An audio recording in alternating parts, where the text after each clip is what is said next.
আসসালামু আলাইকুম। কিভাবে আরবিতে কথা বলবেন সৌদি আরবে, নতুন একটা ভিডিওতে আপনাদের স্বাগত। আজ আমরা শিখব পারা বিষয় নিয়ে। পারা মানে আকদার, আকদার মানে পারা। তো আমরা যারা বাঙালি, হিন্দি যারা সৌদি আরব বা যে কোনো আরব কান্ট্রিতে থাকি, তারা শুধু এই একটা জিনিসই জানে, আনা আকদার। মানে এর পরে যে এই যে আমি পেরেছি, আমি পারছি, আমি পারবো, এগুলোর মধ্যে বাস আমরা একটা জিনিস জানি যে আনা আকদার মানে আমি পারি, পারবো, বাস পেরেছি, এটাই বলি। তো আজ আমরা এটা নিয়ে এই পারা বিষয় নিয়ে পুরো ভিডিও ডিটেলস দেখার চেষ্টা করব ইনশাআল্লাহ। যদি বলেন যে আমি পেরেছি, আনা গিদার্থ, আনা মানে আমি, গিদার্থ মানে আমি পেরেছি, আনা গিদার্থ মানে আমি পেরেছি। তো এই জায়গায় আপনি এভাবে বলতে পারেন যে আনা গিদার্তু মানে আমি পেরেছি। আবার আর একটা মিনিং আছে যে গিদার মানে পাতিল, এই যে রান্না করার পাতিল, এই গিদার না, এটা হলো গিদার্থ মানে আমি পেরেছি।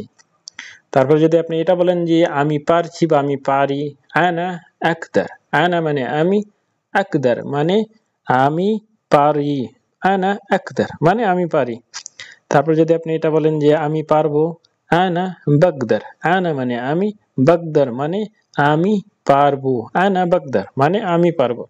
তো আমি প্রতিবারের মতো এবারে বলে রাখি, বা আমি সবসময় এটা বলে রাখি যে বাগদার এটা সবাই ব্যবহার করে না, কেউ কেউ এটা বলে যে রোহ আকদার। তো এইগুলো অবশ্যই আপনি যে সৌদিদের সাথে ব্যবহার করবেন, তাহলে আপনি বুঝতে পারবেন যে ভুল আসলে কোন জায়গায় হয় বা তারা কিভাবে ব্যবহার করে। আর যখন সৌদিরা কথা বলবে আপনি মনোযোগ সহকারে শুনবেন, তাহলে আপনি বুঝতে পারবেন যে তারা কিভাবে বলে। তো তারপর যদি আপনি এটা বলেন যে আপনি পেরেছেন, ইনথ গিদার্থ, ইনথ মানে আপনি, গিদার্থ মানে আপনি পেরেছেন, ইনথ গিদার্থ মানে আপনি পেরেছেন। বা এই জায়গায় আপনি এটা বলতে পারেন যে ইনথ গিদার্থ মানে আপনি পেরেছেন।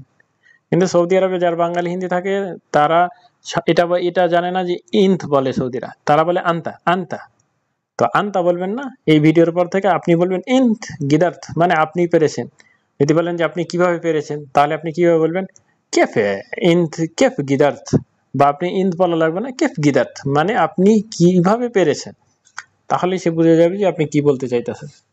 তারপর যদি আপনি বলেন যে আপনি পারছেন বা তুমি পারো, তো কিভাবে বলেন, তো কিভাবে বলবেন, এনথ তিকদার, এনথ মানে আপনি, তিকদার মানে আপনি পারেন বা তুমি পারো, এনথ তিকদার। তবে এই জায়গায় মেয়েদের, মহিলাদের ক্ষেত্রে আপনি যদি বলতে পারেন যে আপনি তুমি পারো বা তুমি আপনি পারেন, তো আপনি এই জায়গায় ইন তিকদার বলবেন না, ইনতি তিকদারিন মানে আপনি পারেন বা তুমি পারেন, এটা মহিলাদের ক্ষেত্রে। ইনতি তিকদারিন মানে আপনি পারেন বা তুমি পারো, এটা মহিলাদের ক্ষেত্রে। তারপরে যদি বলেন যে আপনি পারবেন, ইনথ বিতিকদার, ইনথ মানে আপনি, বিতিকদার মানে আপনি পারবেন বা তুমি পারবে। তো ভিডিও অবশ্যই ভালো লাগলে একটা চ্যানেলটা সাবস্ক্রাইব করে যাবেন ও একটা লাইক দিয়ে যাবেন পরবর্তী ইউনিক ভিডিওর জন্য। তারপরে যদি আপনি এটা বলেন যে সে পেরেছে, হু গিদার, হু মানে সে, গিদার মানে সে পেরেছে, হু গিদার মানে সে পেরেছে।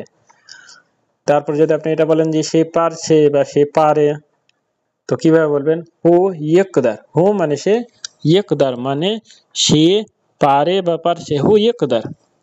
তারপর যদি আপনি এটা বলেন যে সে পারবে, হু বিয়কদার, হু মানে সে, বিয়কদার মানে সে পারবে, হু বিয়কদার মানে সে পারবে, হু বিয়কদার।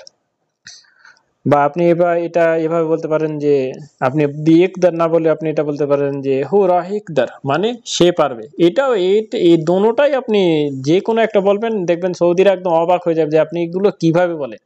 এগুলো আপনি যে ইউটিউবে যত ভিডিও চ্যানেল দেখবেন যারা আরবি বানায়, আমি নিজেও দেখি, তারা বলে 10 মিনিটে আরবি শিখতে পারবেন, 5 মিনিটে আরবি শিখতে পারবেন, 20 মিনিটে আরবিতে কথা বলতে পারবেন।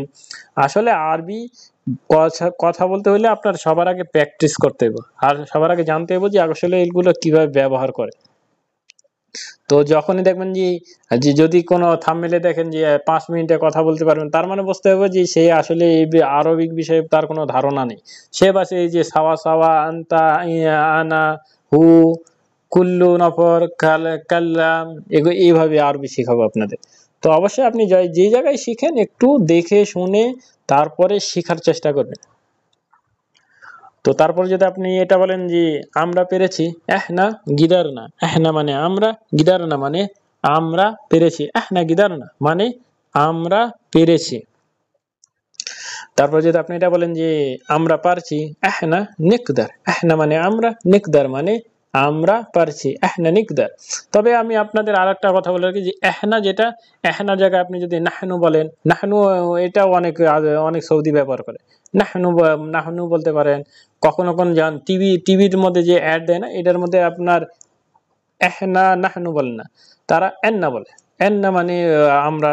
আসলে এগুলো সৌদি, আপনি জানেন যে তারা সৌদি আরবে থাকে, তাদের তারা যেভাবে সহজ হয় তারা সেভাবেই বলে। তো এগুলো অবশ্যই একটু দেখে শুনে, বাস যে আপনি যার সাথেই কথা বলবেন আগে সুন্দর করে বোঝার চেষ্টা করবেন, তারপরে তার সাথে কথা বলবেন, দেখবেন যে আপনার লেগে অনেক ইজি হয়ে যাবে। তো যদি বলেন যে আমরা পারছি, এহনা নিকদার, এহনা মানে আমরা, নিকদার মানে আমরা পারছি, এহনা নিকদার। তারপর যদি আপনি এটা বলেন যে আমরা পারবো, এহনা বিনিকদার, এহনা মানে আমরা, বিনিকদার মানে আমরা পারবো, এহনা বিনিকদার মানে আমরা পারবো। তো প্রতিবারের মতো আমরা একটা বাক্য দেখি যে আমি কাজ করতে পারছি না, আমি কাজ করতে পারছি না। তো আপনি এটা কিভাবে বলেন? আর সৌদি আরবে যারা থাকে তারা কিভাবে বলে যে আনা মা আকদার সুগুল, এভাবেই বলে। তো আসলে এভাবে না, যদি আপনি সৌদিদের সাথে যদি এভাবে সৌদিদের সাথে সৌদিদের মতো কথা বলতে চান, তাহলে আপনি কিভাবে কিভাবে বলবেন? মা একদার আশতাগল, মা একদার মানে আমি পারছি না, আর আশতাগল মানে কাজ করা বা করতে। না মা একদার আশতাগল, এই জায়গায় আপনি আনা বলাই লাগবো না, আপনি শুধু এইটুকু বলবেন মা একদার আশতাগল। তো দেখবেন সে অবাক হয়ে যাবে যে আপনি কিভাবে বলেন এগুলো। তো এগুলো অবশ্যই মুখস্থ করবেন, এই যে এগুলো অনেক প্র্যাকটিসের দরকার। আপনি আমার ভিডিও একবার না অনেকবার দেখে মুখস্থ করে বাংলা নিচে লিখে দিয়ে রেখেছি, প্র্যাকটিস করবেন, ইনশাআল্লাহ আপনিও সৌদিদের মতো কথা বলতে পারবেন। তারপর যদি আপনি এটা বলেন যে আপনারা পারবেন, তো আপনি কিভাবে বলবেন? আনতুম বিতিকদারু, আনতুম মানে তোমরা, বা আপনারা, বিতিকদারু মানে আপনারা পারবেন বা তোমরা পারবে, আনতুম বিতিকদারু মানে আপনারা বা তোমরা পারবেন। তারপর যদি বলেন যে তারা পারবে, হোম বিয়কদারু, হোম মানে তারা, বিয়কদারু মানে তারা পারবে, হোম বিয়কদারু মানে তারা পারবে। তো আপনি যদি এটা বলতে পারেন যে তারা কিভাবে পারবে, তো আপনি এটা কিভাবে বলবেন? হোম কেফ বিয়কদারু, হোম মানে তারা, বিয়কদারু মানে পারবে, তারা পারবে, আর কেফ মানে কিভাবে, এটা তো জানেন। হোম কেফ বিয়কদারু মানে তারা কিভাবে পারবে, আপনি এটা এভাবে ব্যবহার করবেন। তো তারপরে আমরা একটা মহিলাদের ক্ষেত্রে একটা বাক্য দেখি আজকে। যদি আপনি এটা বলেন যে আপনি পারেন কাজ করতে, তো আপনি একজন মহিলাকে বলতেছেন যে আপনি কি কাজ করতে পারেন, তো আপনি এটা কিভাবে বলেন? আন্তা মালুম সুগুল, আন্তা ছবি সুগুল, এভাবে বলে তো নাকি? তো আসলে এভাবে না, আপনি যদি একজন মহিলাদের ক্ষেত্রে বলেন তাহলে আপনি কিভাবে বলবেন? ইন, আসলে আন্তা লিখেছি, আসলে ভুলে আমি আন্তা লিখেছি, এই জায়গায় ইনতি হবে। ইনতি তিকদারিন তিস্তাগলিন, ইনতি মানে আপনি বা তুমি মহিলাদের ক্ষেত্রে, তিকদারিন মানে তুমি পারো বা আপনি পারেন, তিস্তাগলিন মানে তিস্তাগল হলো ছেলেদের ক্ষেত্রে, আর তিস্তাগলিন মানে মহিলাদের ক্ষেত্রে, মানে কাজ করা বা করতে। ইনতি তিকদারিন তিস্তাগলিন মানে আপনি কাজ করতে পারেন। আর এই বাক্য যদি আপনি যদি ছেলেদের ক্ষেত্রে বলেন তাহলে কিভাবে বলবেন? আনতা তিকদার তিস্তাগল মানে আপনি কাজ করতে পারেন। তো আপনি এইভাবে বলবেন। আর অবশ্যই আরবি আপনি যখনই কোনো আরবিদের সাথে কথা বলবেন তখন আগে সে কি বলে আগে সেটা বুঝবেন, তারপরে আপনি দেখবেন যে আসলে তারা এভাবেই বলে, দেখবেন যে আপনার জন্য অনেক ইজি হয়ে যাবে এসব ভিডিও। তো অবশ্যই প্র্যাকটিস করবেন। তো ভিডিও আসলে একটু আমি ভিডিওর মাঝে একটু কথা বেশি বলে ফেলেছি, কারণ আপনাদের যদি আমি বুঝিয়ে না দিই তাহলে আপনি যদি এবার খালি যদি বলেন যে আনতা সুগুল, আনতা তিকদার, আসলে এগুলো আপনি বললেই তারা বুঝবে, কিন্তু তারা আপনার সাথে কথা বলবে না। তো এগুলো অবশ্যই আমি যদি আপনাদের বুঝিয়ে না দেই তাহলে আপনারা বুঝতে পারবেন না কখনোই। তো অবশ্যই ভিডিওটা একটু লম্বা হয়ে যাবে, আর অবশ্যই ভিডিওর মাঝে একটু কথা বেশি বলে ফেলেছি যে আপনাদের বোঝানোর জন্য। তো অবশ্যই ক্ষমার দৃষ্টিতে দেখবেন, আর ভিডিও যদি আমার ভালো লাগে অবশ্যই একটা লাইক করবেন, চ্যানেলটা সাবস্ক্রাইব করে যাবেন পরবর্তী ভিডিওর জন্য। মা আসসালামা ইয়া হাবিকুন।